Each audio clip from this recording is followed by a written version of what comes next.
आज हम non sampling errors के बारे में बात करेंगे। Non sampling errors in audit include any misjudgement और mistake by the auditor that may lead to incorrect conclusions based on audit.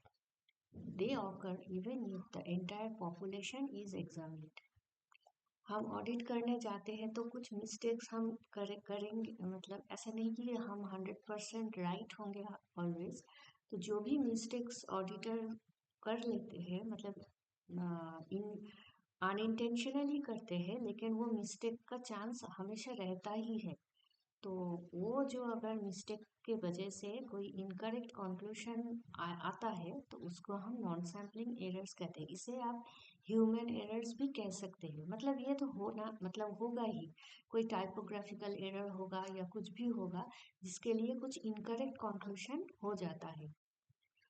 They occur even if the entire population is examined. आप अगर पूरा population भी ले लेंगे तब भी non sampling errors को आप हटा नहीं सकते। इनफैक्ट नॉन सैम्पलिंग एरर्स ज़्यादातर कारण एंटायर पॉपुलेशन लेने से ही होता है। जैसा typographical error, large number of data में कुछ डेटा मिस्टेक्स हो जा सकता है या टाइपोग्राफिकल एरर हो सकती है, तो उसको कहते हैं हम नॉन सैम्पलिंग एरर्स। या फिर वाउचर्स में स्किप हो गया कोई, या वाउचर्स में कोई साइन नहीं है या कुछ नहीं है, आप उसको स्किप कर गए जो कि वाइटल है।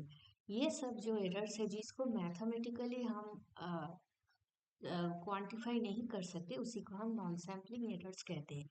Bye careful planning and supervision and by using appropriate audit technique, non-sampling errors can be reduced but they can't be eliminated। मतलब आप पूरी इसको बोल नहीं सकते कि ये एकदम एरर फ्री है, ठीक है।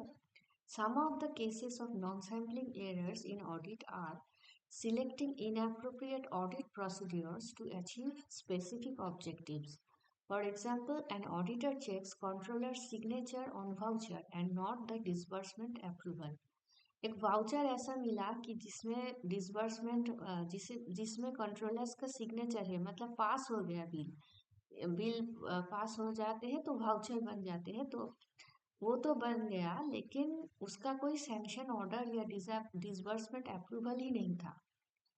तो अगर अप्रूवल ही नहीं है तो कैसे पास हुआ, है ना।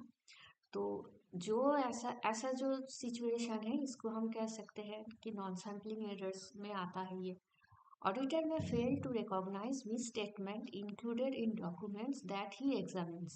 It may happen due to lack of experience or due to carelessness of the auditor.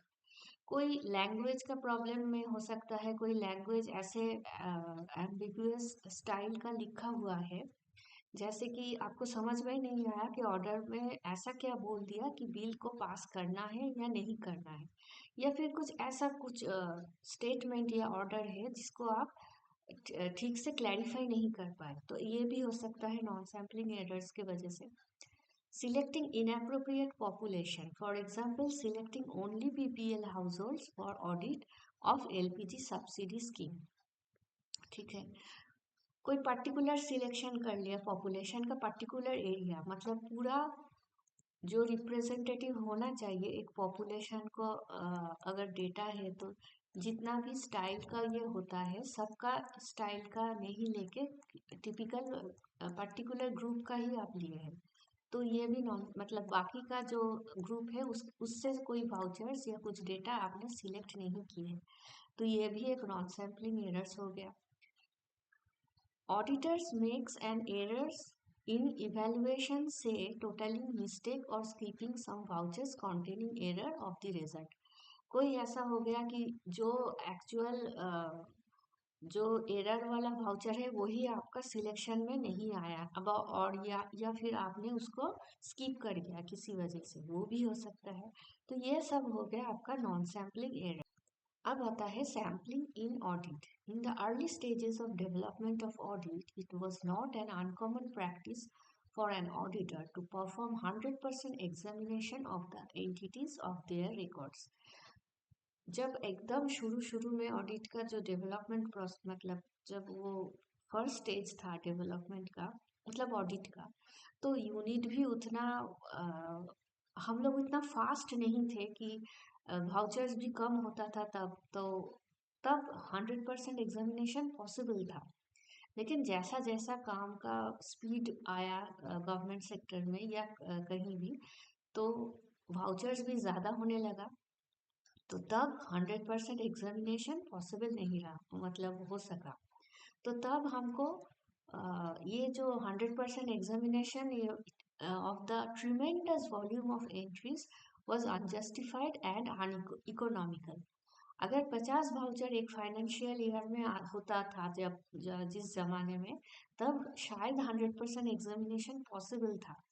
लेकिन आजकल जो ईच फाइनेंशियल ईयर में जितना ट्रांजैक्शन होता है या ग्रांट्स पास होता है, सैंक्शन होता है, अगर हम उसके ऊपर 100% एग्जामिनेशन करते हैं तो वो अनइकोनॉमिकल भी होगा। मतलब साल भर बैठना पड़ेगा उस यूनिट में, या और उसका ही ऑडिट चलेगा सिर्फ, या वो अनजस्टिफाइड भी होगा। This led to the development of the test और sample check approach, which is both widely accepted and widely used in audit. When sampling became a widely accepted tool in audit, another concept called risk assessment came almost simultaneously, which allowed auditor to focus on risky areas through an objective analysis of available information about the auditing unit. The main idea of risk analysis is to identify risky areas in an objective way so that the auditor can focus more on risky areas and optimally use available resources to meet overall audit objectives. Sampling based only on risk assessment may be non-statistical sampling. मतलब एक unit में कुछ office expenses है, कुछ grants in aid है, कुछ advertisement का expenditure है।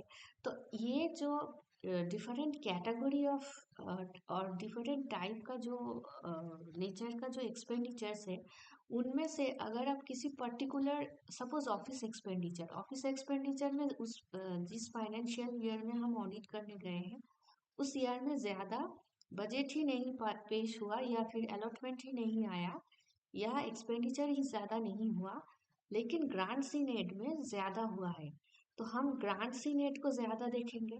मतलब रिस्क असेसमेंट वहाँ होने का चांस ज़्यादा है, मतलब रिस्की वो एरिया है। तो अगर हम ऐसे सिलेक्ट करेंगे जो कि ऑब्जेक्टिव वे है, हम अगर रैंडम सैम्पलिंग में वो स्टाइल में करते, मतलब मैथमेटिकल स्टाइल में कि हर एक टाइप का जो एक्सपेंडिचर है उसको सेम प्रोबेबिलिटी दे के हम करते, तो वो एक अनजस्टिफाइड हो जाता, क्योंकि ज़्यादा तो ग्रांट सी नेट में आया है, तो हम रिस्क एरिया ग्रांट सी नेट में ज़्यादा देखेंगे। ऑफिस एक्सपेंस उतना उस फाइनेंशियल ईयर में ज़्यादा रिस्की नहीं है। तो ये जो सिलेक्शन है, ये भी नॉन स्टैटिस्टिकल सैम्पलिंग बेस्ड ही है, क्योंकि हम पहले से ही आइडेंटिफाई कर रहे हैं कि कौन सा एरिया ज़्यादा रिस्की है। ठीक है। Non-statistical sampling, a type of sampling in which the units in the population do not have a known probability of being included in the sample, is called non-statistical sampling. It is also called non-probability sampling. एक population data है जिसमें हर एक type का जो भी group है उसका कितना प्रोबेबिलिटी है हमको पहले से ही मालूम नहीं है। हम जो जैसे स्टैटिस्टिकल सैम्पलिंग करते हैं कि इसका प्रोबेबिलिटी है P1, इसका है P2, मतलब हमको पहले से ही पता। अब ये P1 P2 क्या है, मतलब chance of appearing this in the sample. ठीक है, इसको हम प्रोबेबिलिटी करते हैं। अब जब हमको टोटल साइज एन ही नहीं पता है और मतलब हर एक ग्रुप कितना नंबर ऑफ पॉपुलेशन ऑब्जर्वेशन से बने हैं यही नहीं पता है, तो हम उसका P2 P3 कैसे निकाल सकते हैं। मतलब सपोज ये P1 है, P2 है इसका नंबर, एक सेकेंड, हम इसको N1 N2 से ही डिनोट करते हैं ताकि समझ में आएगा। Suppose this type of group contains n number of observation, n1 number of observation. This type of group contains n2. अब probability of appearing observation from the group 1 is actually n1 by n, total number of observation in the population. इसको हम probability 1 कहते हैं, ठीक है, मतलब chance of appearing observation from the ith group, ठीक है। तो यही अगर पूरा ऑब्जर्वेशन का पैटर्न हमको पता नहीं तो हम उसका क्या प्रोबेबिलिटी निकालेंगे। अब जब प्रोबेबिलिटी ही निकाल नहीं सकते तो उसको हम मैथमेटिकली रिप्रेजेंट भी नहीं कर सकते। तो उसका जो सैंपल है हमको नॉन मैथमेटिकल या नॉन स्टैटिस्टिकल सैम्पलिंग से ही करना है, ठीक है। तो इस टाइप का sampling is called non probability sampling और non statistical sampling. It is subjective और बायस्ड में, तो मतलब कोई न्यूज़पेपर से कुछ इंफॉर्मेशन मिला या थर्ड पार्टी से कुछ इंफॉर्मेशन मिला उसके ऊपर हम कर सकते हैं। और ये biased method of selecting sampling है, मतलब क्या है, हम कुछ प्री कंडीशन लेके इस ग्रुप को ही सिलेक्ट कर रहे हैं, इस ग्रुप को ही सिलेक्ट करते हैं, मतलब पहले से ही हम कुछ सपोज इस ग्रुप के बारे में हमें न्यूज़पेपर में मिला या कुछ कहीं से भी मिला तो हम इसके ऊपर ऑडिट करने में ज़्यादा इंटरेस्टेड है। तो ऐसे टाइप का जो सैम्पलिंग है इसको हम बायस्ड ही बोलेंगे, क्योंकि हम इसी को ही पहले से ही प्रायोरिटी दे रहे हैं। It is used when the number of elements in the population is either unknown or units in the population cannot be identified. There are time or resource constraints and the statistical sampling cannot be drawn. Why use non-statistical sampling in audit? Non-statistical sampling is less rigorous. Less rigorous मतलब उसको उतना carelessly या mathematically या मतलब calculative वो नहीं है। आपका कोई भी लॉजिक से आप नॉन स्टैटिस्टिकल सैम्पलिंग कर सकते हैं, ठीक है। Than statistical sampling, then why would anybody specifically the auditor use non-statistical sampling? The non-statistical sampling is used primarily because it is often less costly.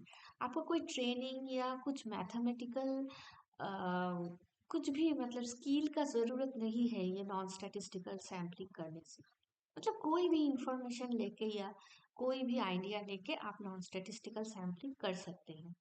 And time consuming, still it can be as effective in achieving the audit objective as the statistical sampling. It has been explained as under. Generally हम ये जो जब audit में mathematical से ज़्यादा ये non statistical sampling का use ज़्यादा होता है। ऐसा नहीं कि मतलब स्टैटिस्टिकल सैम्पलिंग एकदम ही नहीं होता है, लेकिन ज़्यादा ये प्रेफरेबल है। अब इसका रीज़न क्या है? ये है लोअर ट्रेनिंग कॉस्ट, मतलब जैसे बोल रहे थे इसके लिए आपको कोई ज़्यादा मैथमेटिकल अप्रोच या कुछ भी ज़रूरत नहीं है। सपोज हम जो बोल रहे थे कि पॉपुलेशन को इतना नंबर ऑफ लेना चाहिए, इतना नंबर ऑफ लेना चाहिए, जो कि स्टैटिस्टिकल मेथड से हम करते हैं। ये मेथड अगर आप नहीं भी अप्लाई करके आप यही ग्रुप को सिलेक्ट किए, ये आपका पर्सनल चॉइस बन गया, ठीक है।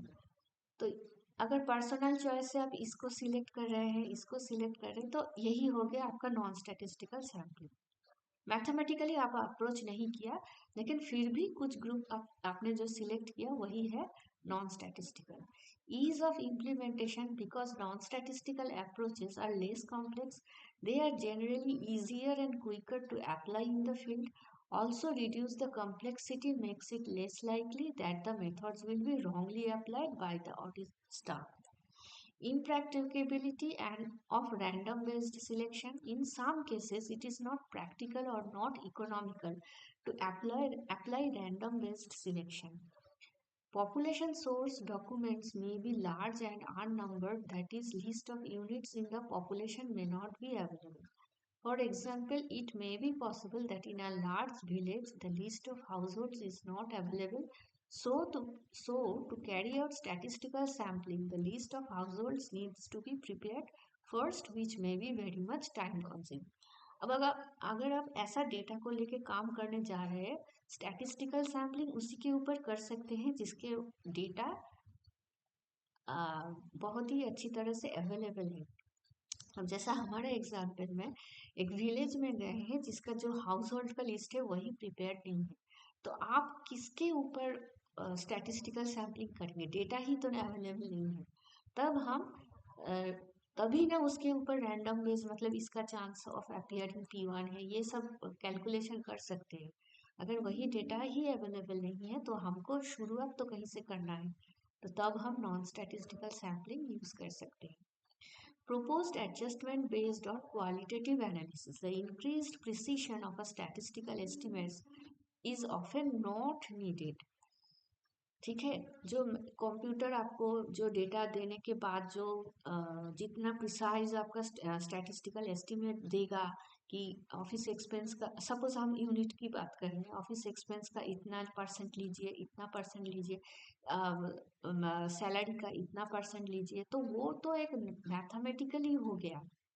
ठीक है, आपको ये प्रोबेबिलिटी देगा, ये प्रोबेबिलिटी, वो तो कैलकुलेशन है। लेकिन इन जनरल रियलिटी में इसका जरूरत भी नहीं हो सकती, because proposed audit adjustment is based on auditors qualitative analysis of sample result.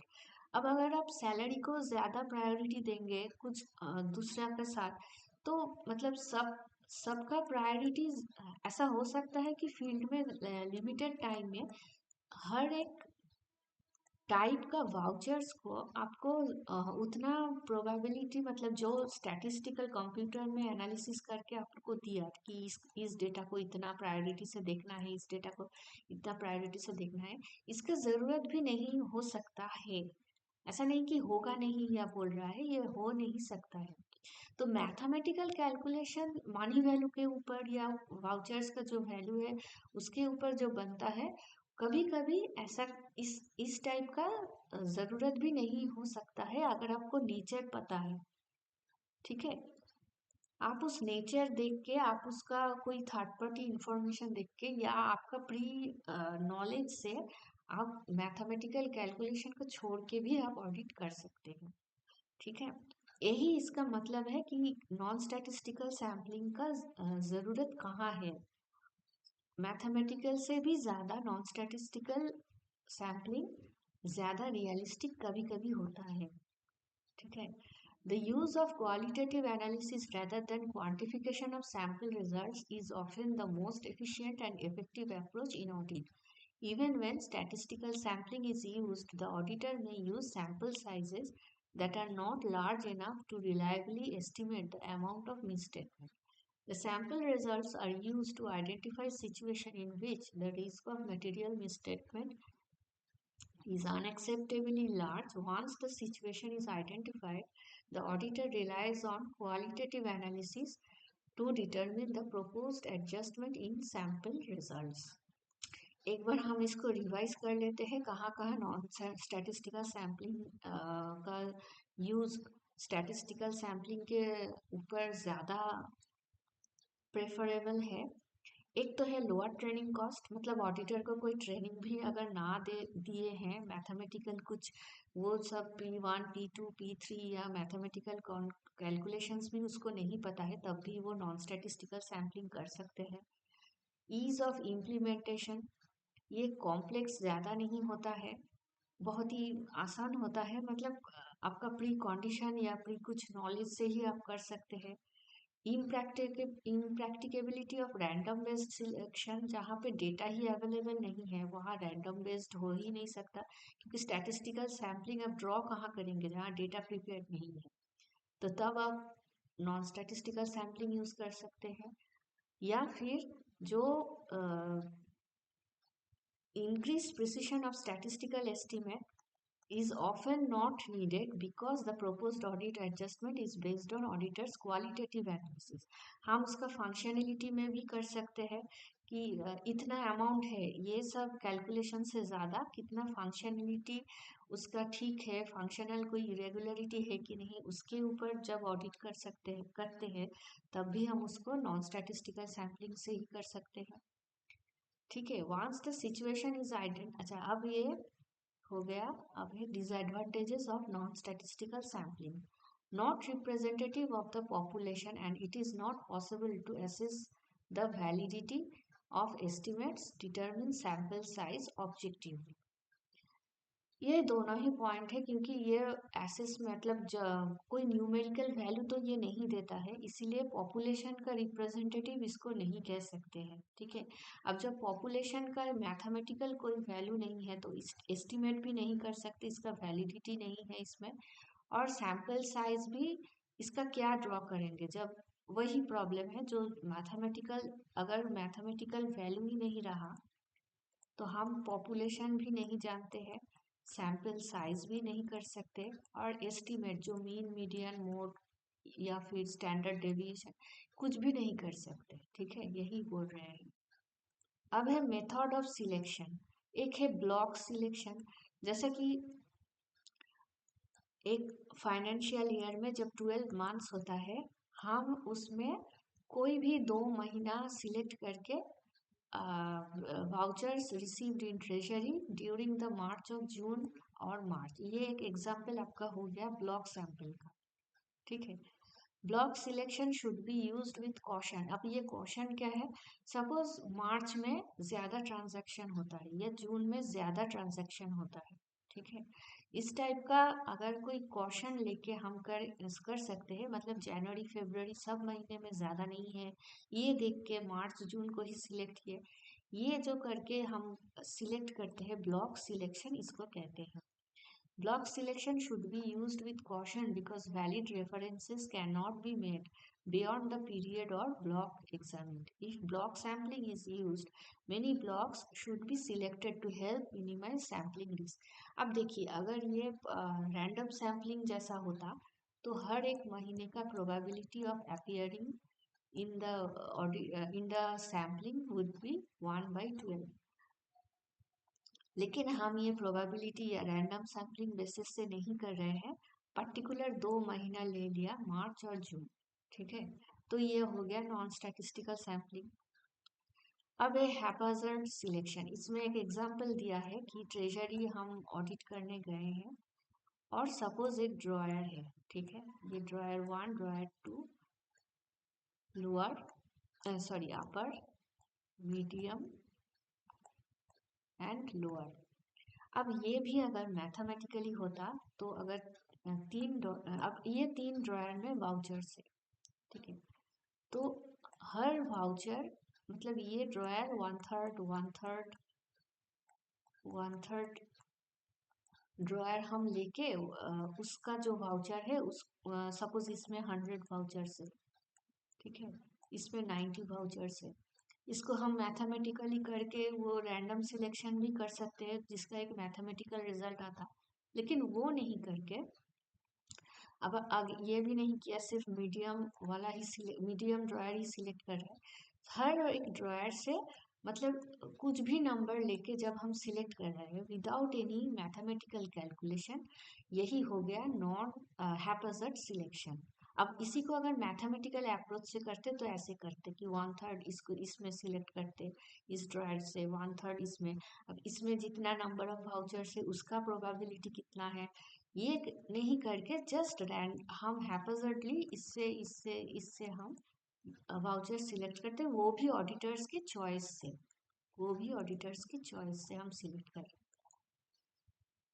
Judgmental selection. Judgmental sample selection is based on the auditor's sound and seasoned judgment.